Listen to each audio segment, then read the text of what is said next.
राधे राधे। मैं हूँ डॉक्टर मोनिशा डोले और आपका बहुत बहुत स्वागत है इस प्यारे से चैनल में spiritual awakening with doctor Monisha. आपके लाइक्स और कमेंट्स के लिए बहुत बहुत धन्यवाद। आपके कमेंट्स से ही मैं आपके बारे में थोड़ा सा जान पाती हूँ। तो वीडियो को देखने के बाद अंत में अपने थॉट ज़रूर शेयर कीजिए, इससे मैं आपके बारे में थोड़ा सा जान पाती हूँ, आपके जीवन के बारे में थोड़ा सा जान पाती हूँ। अगर चैनल को सब्सक्राइब नहीं किया है तो सब्सक्राइब कर दीजिए और मुझे थोड़ा सा प्यार और बल दीजिए। अगर आपको अपनी स्पिरिचुअल अवेकनिंग जर्नी में काउंसलिंग या थेरेपी सेशंस की ज़रूरत है तो आप मेरे साथ सेशंस बुक कर सकते हैं। Email me at monishadole@gmail.com। दोस्तों, आज का भी वीडियो एक महिलाओं को ध्यान में रखते हुए मैंने बनाया है, लेकिन पुरुष भी देख सकते हैं। बहुत ज़रूरी होता है आप लोगों को भी जानना कि एक फीमेल क्या सोचती है, उनकी क्या क्या चैलेंजेस होते हैं। पुरुषों के अपने अपने चैलेंजेस होते हैं और महिलाओं के अपने अपने चैलेंजेस होते हैं और कुछ कॉमन चैलेंजेस होते हैं। ठीक है, तो मेरा ये जो चैनल है ये सिर्फ महिलाओं के लिए ही नहीं है और ना ही सिर्फ पुरुषों के लिए है। जो भी अध्यात्म की जर्नी में है, जिनकी भी स्पिरिचुअल अवेकनिंग हो रही है, दोनों के लिए ही है। तो ऐसा नहीं है कि सिर्फ मैं महिलाओं के पक्ष में ही बोल रही हूँ या फिर मेल के लिए बोल रही हूँ, मेल के अगेंस्ट बोल रही हूँ, तो ऐसा बिल्कुल भी नहीं है। लेकिन आज का जो ये टॉपिक है, ये मैं इसीलिए एड्रेस कर रही हूँ कि क्योंकि कुछ फीमेल्स, कुछ क्लाइंट्स मेरे पास आए हैं हाल ही के दिनों में, जो इस प्रॉब्लम से गुजर रही हैं। ये सेक्स से रिलेटेड है। सेक्स और प्योरिटी का बहुत लंबा संबंध रहा है। ये एक बहुत डीप प्रोग्रामिंग है, डीप कंडीशनिंग है। इट्स ए रिलीजियस कंडीशनिंग, सदियों की कंडीशनिंग है, that has been passed on from one to the another to another. तो ये बहुत डीप रूटेड प्रोग्रामिंग है कि sex is related to purity, virginity is related to purity. अभी भी ऐसे समाज हैं जहाँ पे शादी से पहले सेक्स को गलत मानते हैं और लड़कियों के अंदर ये डर बिठा दिया जाता है कि अगर वो शादी से पहले सेक्स करेंगी, फिजिकली इंटीमेट होंगी, तो वो नर्क में जाएंगी, उनको स्वर्ग नहीं मिलेगा, उनको पनिशमेंट मिलेगा, वो अच्छी लड़की नहीं है। तो सेक्स और अच्छी लड़की का एक बहुत पुराना संबंध है। खास तौर पे भारत में जो लड़कियां हैं, जो छोटे शहरों की लड़कियां हैं, उनके अंदर ये एक बहुत डीप प्रोग्रामिंग है, एक बहुत बड़ा डर है कि अगर उन्होंने शादी से पहले सेक्स कर लिया है तो ये बहुत पाप वाली बात है। और अगर उनके 2-3 रिलेशनशिप्स हो गए हैं, 2-3 बॉयफ्रेंड्स रहे हैं या फिर उससे भी ज़्यादा बॉयफ्रेंड्स रहे हैं, तो उनको बहुत नीचा दिखाया जाता है, उनको बहुत घृणा की दृष्टि से देखा जाता है। लेकिन वही महिलाएं पुरुष को बहुत ज़्यादा आज़ादी देती है। जब भी उनके ऐसी एक प्योर, अगर उन्होंने शादी से पहले किसी के साथ भी सेक्स नहीं किया है और वो शादी कर ली एकदम प्योरिटी एंड वर्जिनिटी के साथ, और फिर ऐसे आदमी के साथ शादी की है, शादी के बाद आदमी का किसी और के साथ अफेयर होता है, तो यही महिलाएं उस लड़की को बोलेंगी कि उसको माफ़ कर दो, मर्द तो ऐसे करते ही हैं। तो मर्दों को बहुत ज़्यादा आज़ादी दी हुई है, मर्दों के लिए स्ट्रिक्ट एक्शन नहीं है। लड़कियों को समझा के बुझा के मनवा लेते हैं कि मर्द तो ऐसे ही होते हैं और औरत का काम है उन्हें माफ करना। मैंने बहुत सारे हाल ही में कुछ को एक प्रसिद्ध गुरु हैं, 2-3 प्रसिद्ध गुरु हैं जो हमारे धर्म गुरु हैं, जिनको लोग बहुत मानते हैं, उनके पास कपल आते हैं जहाँ पे मर्द ने अपने औरत को, अपने बीवी को धोखा दिया हुआ है और औरत गुस्सा है, उनकी वाइफ गुस्सा है, फिजिकली अब्यूज किया है किसी ने या तो सेक्सुअली चीट किया है किसी के साथ। तो औरत को हमेशा ये समझा दिया जाता है कि मर्द है उनको माफ कर दो, तुम अपने पत्नीव्रता धर्म का पालन करो, ये तुम्हारे पुराने जन्मों का पाप है और तुम उसे माफ करो, उसके साथ ही रहो। देखिए, सेक्स और प्योरिटी का जो कनेक्शन है ये एक पेट्रियार्कल माइंडसेट से है। प्रकृति ने फीमेल को एक पुरुष जैसा अगर बल नहीं दिया है तो उनको दूसरा बल दिया है, द रिस्पॉन्सिबिलिटी टू प्रोक्रिएट, और इससे फीमेल्स को एक अपर हैंड मिल जाता है। फीमेल जब तक नहीं बोलेगी खुद से कि उसका बाप कौन है, मर्द को पता नहीं चलेगा, एक बच्चे को भी पता नहीं चलेगा कि उसका बाप कौन है। तो this is a threat to man. और अगर फीमेल को अपने इस पावर का पता चल जाएगा, आभास हो जाएगा, तो मेल को कलेक्टिवली, ये एक आदमी की बात नहीं है, बहुत सारे मेल बहुत अच्छे हैं इस दुनिया में और हमेशा से ही रहे हैं, लेकिन कलेक्टिवली मेन को ये एक थ्रेट की तरह दिखता था कि वुमेन को अगर अपनी शक्तियों के बारे में पता चल जाएगा then they will overpower them, and ये पेट्रियार्कल माइंडसेट के लिए एक खतरा था। तो they wanted to dominate women, they wanted to regulate them, और ये उनके माइंडसेट से खेला उन्होंने। ये आज की बात नहीं, ये बहुत पुराना पुराना पुराना प्रोग्रामिंग है, सदियों पहले। तो उन्होंने प्रोग्राम कर दिया फीमेल्स को कि अगर तुम वर्जिन रही तो तुम्हें स्वर्ग मिलेगा, भगवान तुमसे खुश हो जाएंगे, and you have to maintain your purity and virginity, and तुम्हारा सारा सतीत्व, तुम्हारा पूरा महानता इसी में है कि तुम वर्जिन हो, प्लीज।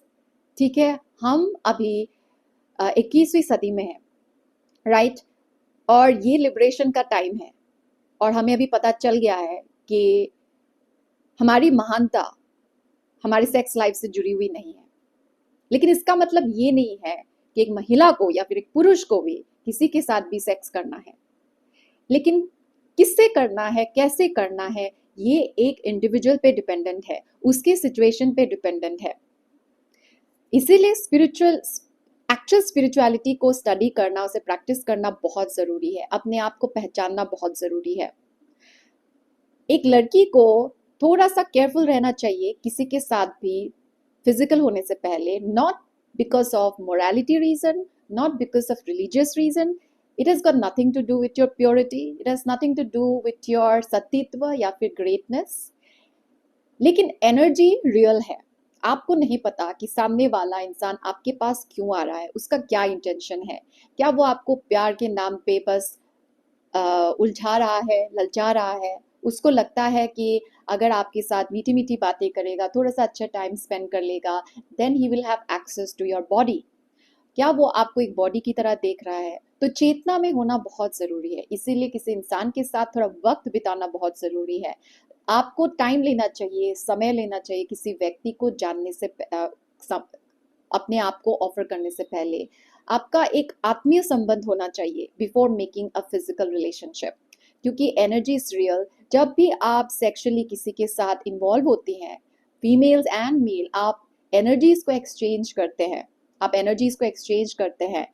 तो अगर सामने वाला इंसान बहुत नेगेटिवली प्रोग्राम्ड है, उसके इंटेंशंस अच्छे नहीं होते, ही इज मैनिपुलेटिव, उनका नार्सिसिस्टिक बहुत ज़्यादा टेम्पलेट है, उनका नार्सिसिस्टिक एनर्जी से वो ऑपरेट करते हैं, तो वो एनर्जी भी आप अपने अंदर ले लेंगे। And it is not permanent, ऐसा नहीं कि आपका पूरा लाइफ खराब हो गया, but then you will have to work on your energy, और वो एनर्जी आपके कॉन्फिडेंस के साथ खिलवाड़ कर सकता है, वो आपके कॉन्शियसनेस के साथ खिलवाड़ कर सकता है, आपका एक बहुत ही अनहेल्दी अटैचमेंट हो जाता है। तो मेन खतरा वो है, it has got nothing to do with your purity, it has nothing to do with your greatness. जब आप एक अनहेल्दी माइंडसेट वाले इंसान के साथ इन्वॉल्व हो जाते हैं, तो आपका माइंड भी खराब ही करता है वो इंसान, और जब आपका माइंड खराब रहता है, उसका इफेक्ट आपकी ज़िंदगी के हर चीज़ में होता है। आप अपने काम में फोकस नहीं कर पाते हो, आपकी लाइफ रुक जाती है। So that is the main reason. इसीलिए हमें केयरफुल रहना चाहिए, अलर्ट रहना चाहिए। तो अवेकनिंग की जो ये जर्नी है, ये है चेतना की जर्नी, ये प्योरिटी की जर्नी नहीं है दोस्तों, ये है अवेयरनेस की जर्नी, चेतना की जर्नी। आप कुछ भी कर रहे हैं तो क्यों कर रहे हैं? आप इसीलिए सेलिब्रेट नहीं है क्योंकि किसी गुरु ने बोला है, किसी धर्म में बोला है, किसी ऑर्गेनाइजेशन ने बोला है, नहीं। Celibacy will be very natural condition, क्योंकि आप अपने आप में इतने फुलफिल्ड है, आप अपनी प्रैक्टिसेस में इतना इन्वॉल्व है, आपकी बॉडी को किसी और के साथ इन्वॉल्व होने की ज़रूरत महसूस नहीं होगी मोस्ट ऑफ द टाइम। अगर कभी हुई तो ये प्रकृति है, प्राकृतिक एक नेचुरल रीजन होगा, then life will present opportunities by itself, और वो बहुत एक नेचुरल अपॉर्चुनिटी होगी आपको, और ये आप डिसाइड करोगे आपको किसके साथ इन्वॉल्व होना है, किसके साथ नहीं। एंड ये मर्दों के लिए भी सेम है, ऐसा कुछ नहीं है कि एक मेल को ज़्यादा सेक्स की ज़रूरत है या फिर एक फीमेल को कम सेक्स की ज़रूरत है। दोनों इंसान हैं, दोनों की बॉडी है, बट बिकॉज ऑफ प्रोग्रामिंग, क्योंकि मेन को फ्रीली इसके बारे में सोचने का वो सोचने का परमिशन है बाय सोसाइटी, तो वो लोग ज्यादा सोचते हैं इसके बारे में। फीमेल को पहले से दबाया जाता है, don't think about sex, don't think, you know, it is bad, ये वो बहुत ज्यादा प्रोग्रामिंग है, इसीलिए फीमेल ज्यादा सोचती नहीं है। मैं हर फीमेल के बारे में नहीं बोल रही हूँ, ओके, मैं जनरल स्टेटमेंट दे रही हूँ, जनरली। तो फिर ऐसा नहीं है कि इसके मतलब ये है कि हुकअप कल्चर में चले जाए, जो that was the result of unconsciousness again. पहले अनकॉन्शियस लोग थे, इसलिए वो एकदम अपनी प्योरिटी वर्जिनिटी को एकदम संभाल के रखते थे, अपने सिर्फ पति परमेश्वर को ही देंगे, एंड कुछ भी हो जाए तो वो अपने सेक्स सेक्स को बहुत ही छी छी छी शर्म की बात है इस नजरों से देखते थे, ठीक है। और दूसरा जनरेशन जो ये करंट जनरेशन है, द मिलेनियल्स, जो जिन्होंने हुकअप कल्चर को क्रिएट किया है, हम सभी हैं दोस्तों इसका भागीदार। तो हुकअप कल्चर वाले लोगों को लगता है that just do it whenever wherever, don't think about it. तो दोनों ही अनकॉन्शियसली ऑपरेट कर रहे हैं। ऐसा नहीं कि हुकअप कल्चर या वन नाइट स्टैंड ये सब सही है, किसी के साथ भी कर लो, एक्स्ट्रा मैरिटल अफेयर्स ये सब ठीक है, I am not saying that, और ना ही पहला वाला ठीक है। अवेयरनेस, आत्मज्ञान, अध्यात्म, वो सही है। जो आपकी सोल बोले ना वो सही है। अगर आप को एक्चुअली आपके सोल ने बोला है तो वो सही है। और अगर बहुत लोग पीड़ित है कि उन्होंने गलत लोगों के साथ कर लिया है, वो किसी रिश्ते में थे, एक रिश्ते में थे, दो रिश्ते में थे, अभी ब्रेकअप हो चुका है, एंड अभी पता चला है कि वो इंसान नार्सिसिस्ट है, टॉक्सिक था, तो वो अपने ऊपर एक गिल्ट रखी है, एक शर्म, एक शेम वो अपने ऊपर लेके घूम रही है कि उन्होंने पाप कर दिया, गलत कर दिया।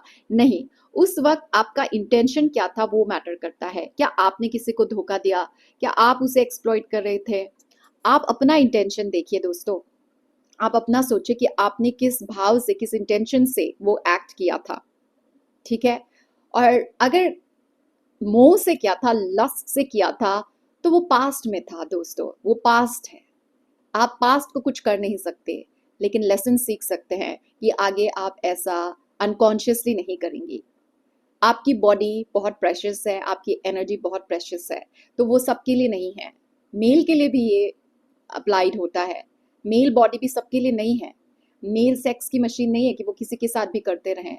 मेल को भी अपने बॉडी को एक टेम्पल की तरह देखना है, and that is not for everyone, and a female की body is also not for everyone. When somebody is worthy of your body, only then you offer them your body. पहले आपका एक soulful connection होना चाहिए। First soul meets soul and only then body meets body. अगर ऐसा है तो कोई बात नहीं दोस्तों, अगर आपके 2, 3, 4, 5 भी हो गए थे, it's just a natural flow of your life, सबकी अलग अलग होती है, तो कोई बात नहीं। इतना फनी है इंडिया में, इतना फनी है, लड़का लड़की अरेंज मैरिज करते हैं, है ना, और उनकी शादी की रात को ही उनके लिए सुहाग रात का पूरा बेड तैयार किया जाता है। वो अभी प्योर है क्योंकि 7 फेरे हो चुके हैं, शादी हो गई है, कुछ रिचुअल्स हो गए हैं, तो अब प्योर हो गया। लेकिन शादी के पहले दिन ही तो किसी को प्रेम नहीं होता ना, क्योंकि वो लोग स्ट्रेंजर्स थे, they were strangers, they don't know each other very well। अभी प्रेम कैसे हो सकता है? लेकिन सोसाइटी ऐसी है कि आज से ही कर सकते हो तुम, सोसाइटी ने परमिशन दे दिया। उन्होंने ये नहीं बोला कि शादी के बाद पहले प्रेम को डेवलप करो, एक दूसरे को जानो, एक दूसरे को सम्मान करो, एक दूसरे की मन को जानो, सीखो एक दूसरे से, उसके बाद अपना महामिलन करो। ये सब नहीं सिखाया जाता है। इट्स जस्ट ए परमिशन, कुछ रिचुअल्स हो गए, 50-100 लोगों को खाना खिला दिया, तो सोसाइटी ने अप्रूव कर दिया कि आप सेक्स कर सकते हो, तो अब तुम सेक्स कर सकते हो, अब कोई गिल्ट नहीं है। तो these are all psychological things, social conditioning, इसका प्योरिटी के साथ कोई रिश्ता नहीं है। और भगवान क्या ऐसे हैं? हमने अपने भगवान को अपनी बुद्धि, अपने कॉन्शियसनेस के हिसाब से बनाया हुआ है। भगवान, बहुत लोगों को डर लगता है कि हमने ऐसा कर दिया तो हम जहन्नुम में जाएंगे, भगवान हमको पनिश करेंगे। भगवान ने क्या आपको यहाँ पे सेक्स करने या ना करने के लिए भेजा है? क्या भगवान ने ये बोला है आपको कि आप अपना वर्जिनिटी को मेंटेन करते रहो, यही आपके लाइफ का पर्पस है? या फिर इतनी बार करो, 1 बार करो, 2 बार करो लाइफ में, क्या ऐसा कोई रूल बुक बना के भेजा है, only then I will be happy with you? या फिर भगवान ने यहाँ पे बोला है कि मुझसे जुड़ो, मुझ पे मन लगाओ और मैं जो जो जो बोल रहा हूँ और प्रकृति को सहायता करो, प्रकृति जो भी बोलती है वो करो। हम यहाँ पे प्रकृति का कुछ काम करने के लिए आए हैं। हम we are product of nature, तो नेचर को जो मंजूर है वो होगा, और वो समझने के लिए आपको अध्यात्म की जरूरत है, आपको अपने साथ कनेक्टेड रहने की जरूरत है, अपनी आवाज को पहचानने की जरूरत है जो फ्री है फ्रॉम सोसाइटीज परमिशन। तो जो लोग, जो लड़कियां स्पेशली गिल्ट में डूबी हुई हैं कि उनका 2-3 अफेयर हो गए, गलत हो गया, शादी नहीं हुई उन लड़कों के साथ, या 4-5-6 जितने भी हुए हैं, कोई बड़ी बात नहीं है दोस्तों। It has got nothing to do. अगर एक मर्द तो कितने खुलेआम बोलता है। संजय दत्त को देखो, उनके ऊपर तो मूवीज भी बनी थी, संजू मूवी। वो कितने चौड़े से बोल रहे हैं कि मेरे 300 अफेयर हुए हैं। जस्ट इमेजिन, 300 अफेयर हुए हैं, 2-3 शादियां की हैं, तो वो एज ए मैन वो तो बड़े चौड़े से बोल रहा है। तो अगर लड़की ने भी अपने लाइफ में ऐसा कुछ एक्सपीरियंस किया, ठीक है, ऑब्वियसली अगर कोई लड़की भी 300 लड़कों के साथ, मर्दों के साथ फिजिकल रिलेशनशिप बनाई है, तो there is definitely something unhealthy, एक ट्रॉमा है। लेकिन हम मर्दों को वैसे नहीं देखते हैं। मर्द भी ट्रॉमेटाइज्ड है। If somebody is having affairs, multiple relationship, एक लड़की है, एक रिश्ता है, लेकिन फिर भी वो मल्टीपल, हर पूरी दुनिया में मुंह मारता आ रहा है, ही इज ऑल्सो ट्रॉमेटाइज। लेकिन लड़कों को एक छूट दिया हुआ है because the whole society is traumatized. तो एक ट्रॉमेटाइज सोसाइटी की ट्रॉमेटाइज कंडीशनिंग को आप क्यों पालोगे? You have to break free, you have to break free. मैं आपको परमिशन देती हूँ, ठीक है, मैं आपको परमिशन देती हूँ। आप, अगर आपको लगता है कि आपको ऊपर जाके भगवान कोई पनिश करेगा, तो आप बोल दीजिए कि मैंने बोला है एंड मैं देख लूंगी। मेरा नाम ले लीजिए, आई विल सी, ठीक है। तो अपने आप को फ्री कीजिए इस गिल्ट से, और अब से जो भी आप स्टेप लेंगे, आप अपने आत्मज्ञान से लेंगे, अनकॉन्शियसली कुछ नहीं करेंगे, लस्ट में ऑपरेट नहीं करेंगे, और अपने कॉन्शियसनेस को बढ़ाएंगे। गिल्ट में डूबे रहने से अच्छा है खुद को माफ कीजिए। और माफ करने वाली कोई बात नहीं है दोस्तों, इट्स जस्ट अ पास्ट। अगर आपने किसी को धोखा नहीं दिया है, अगर धोखा दिया है आपने किसी को, तो आप प्रायश्चित कीजिए, गो थ्रू सम प्रोसेस जिसमें आप अनकंफर्टेबल हो। अगर धोखा नहीं दिया है, बस आपके साथ ऐसे कुछ इवेंट्स हुए लाइफ में, तो आप खुद को माफ कीजिए, खुद को like just give yourself a break. आप इस मोमेंट पे प्योर है, आपका भगवान के साथ क्या रिश्ता है, आप कितनी ऑनेस्टी के साथ लाइफ जीते हैं, वो आपकी प्योरिटी है। Purity means honesty, purity doesn't mean virginity, it has got nothing to do with your sex life. Purity means honesty, purity means honesty, ठीक है। आप कितनी ऑनेस्टली, कितने ऑनेस्टली आप अपनी लाइफ को जी रहे हैं, आप खुद के साथ कितना ऑनेस्ट है, आप भगवान के साथ क्या कितने ऑनेस्ट है, वो आपकी प्योरिटी को बढ़ाता है, not your sex life. Sex has got nothing to do with your purity. अगर आप खुद के साथ ऑनेस्ट रहेंगे, भगवान के साथ ऑनेस्ट रहेंगे, तो आपका रेगुलेशंस अपने आप हो जाएगा। शादी कर ली तो ये मतलब नहीं कि हर दिन दबाडम चल रहा है, नहीं, that is operating from a very lustful energy. आपको आत्मज्ञान से काम करना है, एंड वो आपको सिखाएगी what is good for you, how much, when to stop, when to control everything, because यही आपका गुरु है। आपके अंदर कृष्ण बैठे हैं। कृष्ण मतलब चेतना, कृष्ण मतलब चेतना, कृष्ण मतलब अवेयरनेस, और वो आपको बताएगी कि कब क्या करना है। कोई गुरु नहीं, कोई बुक नहीं, कोई माता पिता नहीं, कोई नहीं, कोई परिवार नहीं, कोई नहीं। तो free your self from this burden. आप अपने आप को देखिए, आप अपनी लाइफ को कितनी ऑनेस्टली जी रहे हैं, एंड आपकी ऑनेस्टी आपकी प्योरिटी का प्रमाण है, और ये सिर्फ आपके और आपके भगवान के बीच की बात है, ठीक है। ओके, आज के लिए बस इतना ही। आप अपने थॉट्स नीचे कमेंट सेक्शन में ज़रूर शेयर कीजिए। अपना ध्यान रखिए, इनर वर्क करते रहिए, खुश रहिए, और दिल से बोलिए जय श्री राम, राधे राधे।